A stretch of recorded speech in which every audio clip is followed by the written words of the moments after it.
Hi, Wayne, Alex here. Now you've had a sort of a week to look back on the first game.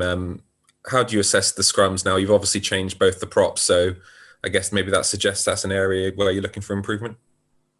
Well, Nicky's had two starts. We think Nicky's had 40 test matches, 40 odd test matches. Now we know what Nicky can and can't do.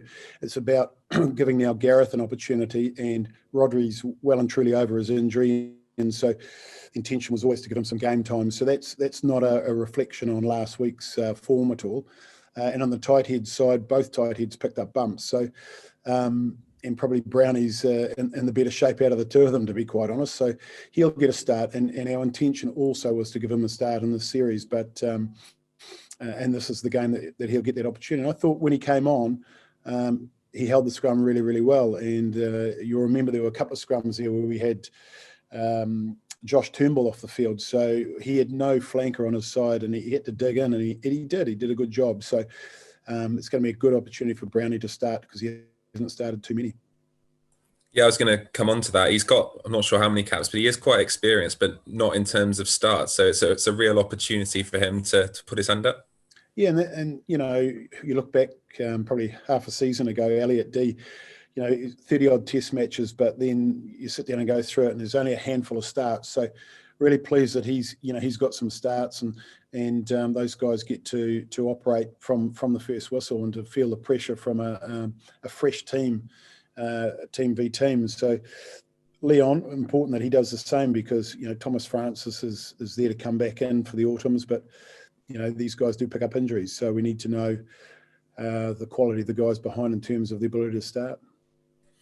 Can it be quite difficult for these young guys that are looking to make an impression, because they know, when the first choice team is around, they might not get the chance. This could be their one-off opportunity. It could be a lot of pressure. I mean, do you kind of have to take that off them a little bit and say, just do your normal thing, don't worry too much about that? Yeah, look, there are a lot of conversations as a team that take place in the team room. There's a lot of unit sessions that take place where it's just the forwards having a chat and the backs. And then there's a lot of one-on-one opportunities, when you're in this bubble for coaches, all the individual coaches, to get alongside players. And yeah, we've tried to look at it and explain to the boys that this is one, it's a huge opportunity for them to not only in games, but also in training, show what they can do. There's a lot for them to learn. It's how quickly they pick things up, because a lot of information goes in here too. And it's a pressure environment. And if we learn that somebody's not quite up to it, well, then that's a good learning as well, because you don't want to be thrown in a test match against the All Blacks or South Africa or Australia or any of the autumn games for that matter if you're not quite ready. And so this is the perfect series for us, with so many players unavailable, to get a whole lot of learnings very, very quickly.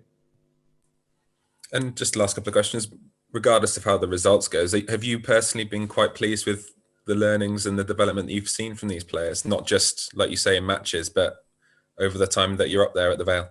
Yeah, definitely. It's been a fantastic exercise. We are building depth, definitely. There's some players, regardless, as you say, of what happens this weekend, that have put their hand up and have given us the belief that we've got more depth in certain positions that at the start of the season we probably questioned. So it's been a very, very worthwhile exercise. What we want to do as a group is sign off with a very, very good performance against a good tier one nation. So huge challenge when you go through the playlist of unavailabilities.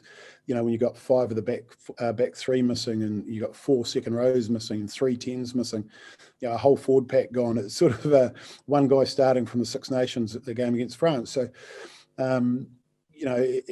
it's a tremendous opportunity, and we're learning so much. It's been a success regardless from my point of view, but clearly we're rugby people and there's a match to be played and we want to win this match. And just lastly from me, is Jonah Holmes injured, or is that just a part of looking at Tom Rogers and, rotating the back 3 guys? Yeah, definitely not an injury. So Jonah's had 2 of the 3. This will give Tommy one against Canada and one against a tier 1 nation. We've sort of had a good look at Jonah through club football and in these 2 matches, and now it's a good opportunity to see Tommy at another level above Canada. So it's a great opportunity for him, and he's looking forward to it. Great, thanks for your time. No problem. By the way, just one quick one. Sorry to take you back there, but do you know what sort of rehab Alan Wynne might have done between the injury and then joining up with you guys? I think it's probably about a fortnight that had passed. Do you know what he did during that time? Everything possible. everything humanly possible. He did it. All right, thank you very much. Everyone happy?